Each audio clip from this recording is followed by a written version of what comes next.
Hello, amazing humans! So today we're going to talk about something interesting, kind of controversial. I guess I say controversial, but that's to each their own. But I want to talk to you about some paradoxes or contradictions within manifestation, and maybe even clarify some. And then, if you feel so inclined, share your own particular views on these. So, for example, one major contradiction is that you have to let go to gain, right? And so, but I think that there's a massive misunderstanding in that, right? So Jesus says that you have to deny yourself, right? So what does this even mean? To let go is to gain. Now, a lot of people even in Neville's world, Neville Goddard's world, or even in the manifestation world, understand letting go as in letting go of your desire. I actually will wholeheartedly disagree with that, and I think it's an extremely bad misunderstanding. Okay?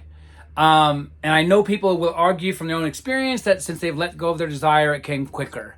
Okay? And I actually have a different explanation for why that happened. So, when I read the work of Neville Goddard, or even any other esoteric work, whether it be Hindu, Buddhist, Islamic, Christian, anything within the field of mysticism that talks about letting go, it's letting go of the old story. It's letting go of the old man. It's letting go of the old patterns of belief. Okay? Now think about this. Because if you're letting go of the wish fulfilled, if you're letting go of living in the end, just think about this, just simplistically. What are you letting go of? Joy? Excitement? The feeling of purpose? Why would you want to let go of that? That doesn't make sense. So again, just keep in mind that like when you hear this in scripture, or when you hear this from other people, or even other coaches, what's really being said about letting go isn't you have to let go of the feelings of joy. You have to let go of the feelings of, I've got what I wanted, right? But you're letting go of the old person that doesn't have what they want. You're letting go of the lack because you now have, right? And so, to me, when we read contradictions, sometimes it's because we're reading what's misunderstood, right? And it doesn't mean that there aren't any contradictions or that paradoxes don't exist, but I think the only reason why paradoxes exist is because we live in a world where people believe paradoxes exist, right?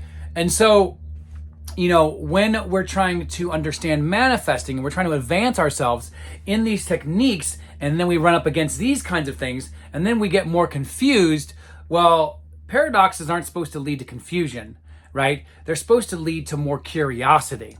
That's really, really what any paradox that you come upon in your life, throughout your life, in somebody's work, whatever it is, it should not discourage you. It should encourage you to dive deeper and to figure out if there's any paradox there at all, right?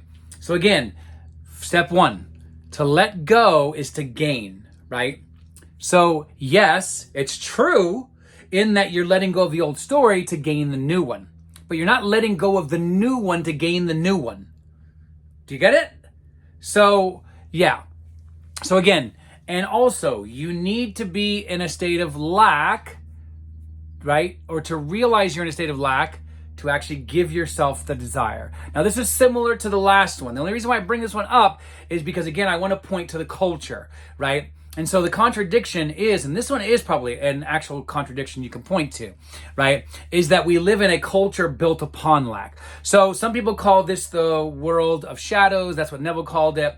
Or even the world of dead. I don't like that.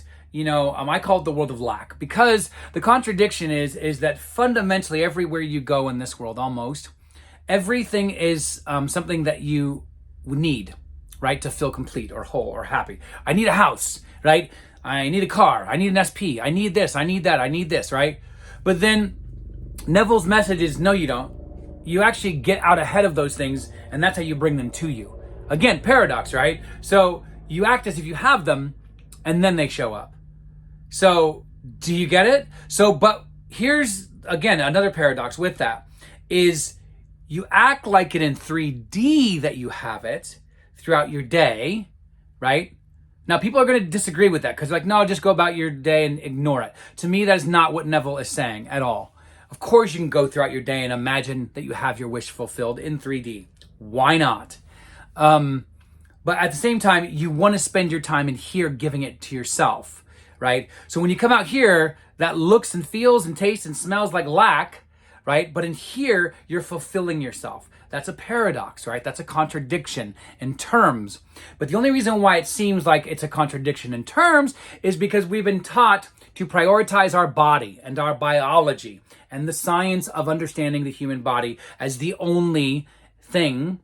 And that whatever we get is that, well, the body's not infinite. So then that's it. We die and that's all we get, right? That's a very limited view of understanding the self, because the self is eternal. The self keeps going. You want to call it the self, the soul, Jesus Christ, Buddha, enlightenment, whatever it is, that thing lasts way beyond anything that we can see, taste, touch, hear, and feel, right? And so again, you go in here to find fulfillment, right? And then you live in here, this 3D, in that state of fulfillment. Again, people are going to disagree with that. I don't think there's anything wrong with that. Again, it's a bit ironic that people are pushing against that. Okay? So again, that's another contradiction, right? And there's way more, and I want to keep this short because I want to actually give you all a chance to actually share some of these contradictions and keep that conversation below. And the reason why I like to go through these is because most of these aren't contradictions. They're just misunderstandings or misinterpretations altogether, right? And so I want to encourage you to take any paradox that you run into within yourself, outside in this world, whatever it is, as an opportunity to dive deeper, not to run away. Right? Because again, this is all about change. This is all about growth. Check out that video on that as well. We're going to deep dive into that in another video about how what really manifestation is about change and about becoming a change junkie. So, hope this was helpful. Hope this was a bit fun. At least a conversation started to get you thinking about things and to share below and get that conversation started with everybody else. So, much love to you all. Thank you for jumping on, and I will talk to you soon.